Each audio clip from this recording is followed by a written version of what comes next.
నమస్తే, నేను మీ జనం టీవీ శంకర్. మాజీ మంత్రి versus collector Sandeep Kumar zoo. మాజీ మంత్రి ఎవరు? కేటీఆర్. మరి కలెక్టర్ ఏ జిల్లా కలెక్టర్?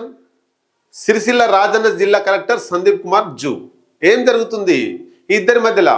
కేటీఆర్ వర్సెస్ కలెక్టర్, మాజీ మంత్రి వర్సెస్ కలెక్టర్. ఇదంతా కూడా ఒక్కసారి మనం చూద్దాం. తెలంగాణ రాష్ట్ర ప్రభుత్వం బీఆర్ఎస్ పార్టీ అధికారంలో ఉన్నప్పుడు కేటీఆర్ మాజీ మంత్రిగా ఇప్పుడున్నాడు, అప్పుడు మంత్రిగా ఉండే.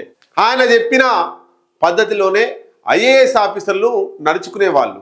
ఆయన చెప్పిన మాట దాటకపోయేవారు.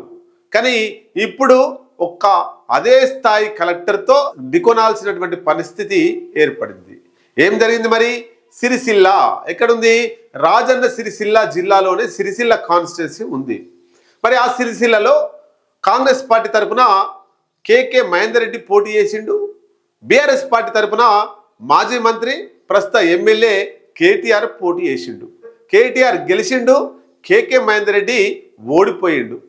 ఇప్పుడు అక్కడ పాలన తన చేతిలో ఉండాలని కేకే మహేందర్ రెడ్డి చెప్పితే వినేటువంటి మనిషిని తీసుకొచ్చి కలెక్టర్గా సందీప్ కుమార్ జూ అనే ఐఏఎస్ ఆఫీసర్ని రాజన్న సిరిసిల్ల కలెక్టర్గా పెట్టిర్రు. మరి పెట్టగానే అయిపోలేదు, ఇప్పుడు అసలు కథ స్టార్ట్ అయింది. ఏం జరుగుతుంది మరి? కేటీఆర్ మీద ఎట్లాగైనా ఉక్కువాదం మోపాలని, కేటీఆర్ను ఎట్లయినా ఇబ్బందుల పాలు చేయాలనే ఉద్దేశంతో కలెక్టర్తో అక్కడ అనేక రకాల ప్రయత్నాలు చేపిస్తున్నాడు కేకే మహేందర్ రెడ్డి, రేవంత్ రెడ్డి అండ చూసుకుని. మరి దీనికి రేవంత్ రెడ్డి కూడా సపోర్ట్ చేస్తున్నట్టు గుసగుసలు వినబడుతున్నాయి.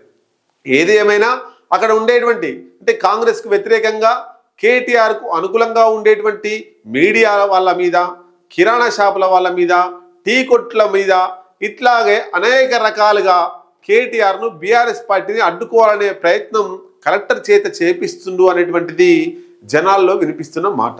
మరి నిజంగా అక్కడ కేటీఆర్ వర్సెస్ కేకే మహేందర్ రెడ్డి ఇద్దరి మధ్యలో యుద్ధం జరగాల్సింది పోయి ఒక ప్రభుత్వ రిప్రజెంటేటివ్, ఒక జిల్లా మెజిస్ట్రేట్ ఐఏఎస్ ఆఫీసర్ని వీళ్ళ గొడవలోకి లాగుతున్నారు.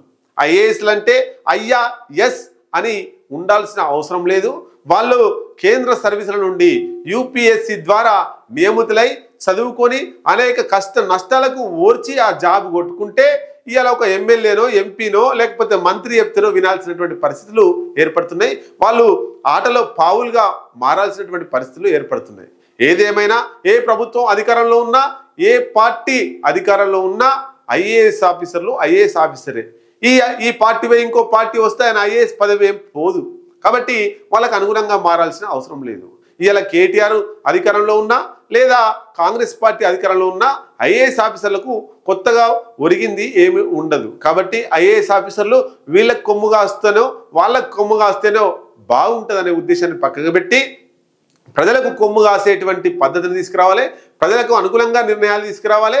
ఇలా ఒక నాయకుడు చెప్తే వింటే రాబోయే కాలంలో చాలా ఇబ్బందులు ఏర్పడేటువంటి అవకాశాలు ఉంటాయి. పోయినసారి బీఆర్ఎస్ పార్టీకి కొమ్ము కాసినటువంటి ఐఏఎస్ ఆఫీసర్లను, ఐపీఎస్ ఆఫీసర్లు ఇప్పుడు రేవంత్ రెడ్డి వచ్చిన తర్వాత ఎట్లా ఇబ్బందుల పాలయ్యారు, ఎట్లా జైలు పాలయ్యారు కూడా మనం చూసినాం. ఇప్పుడు రేవంత్ రెడ్డికి అనుగుణంగా, కేకే మహేందర్ రెడ్డికి అనుగుణంగా ఉండేటువంటి ఐఏఎస్ ఆఫీసర్లు ఒకవేళ బీఆర్ఎస్ ప్రభుత్వం లేదా బీజేపీ ప్రభుత్వం వస్తే వీళ్ళ పని కూడా గట్లే అవుతుంది. కాబట్టి ఐఏఎస్ ఆఫీసర్లు కావచ్చు, ఐపీఎస్ ఆఫీసర్లు కావచ్చు, ప్రభుత్వ ఉన్నతాధికారులు ఎవరైనా సరే ప్రభుత్వాలకు అనుకూలంగా ఉండకుండా ప్రభుత్వ అధినేతలు చెప్తే కొంత అంటే వ్యక్తిగతంగా ప్రజల శ్రేయస్సు కోసం ప్రభుత్వం ఏం చెప్పినా, మంత్రులు ఏం చెప్పినా చేయొచ్చు.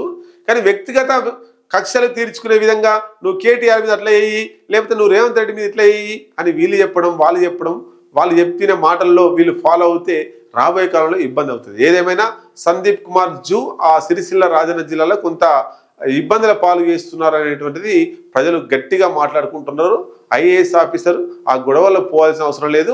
ఆ ఇద్దరు రాజకీయ నాయకుల మధ్యలో పోయి ఈయన ఆగం కావాల్సిన అవసరం లేదు. దయచేసి ఆ ఉద్యోగాన్ని ఉద్యోగంగా చేయండి, రాజకీయంగా చేయొద్దు.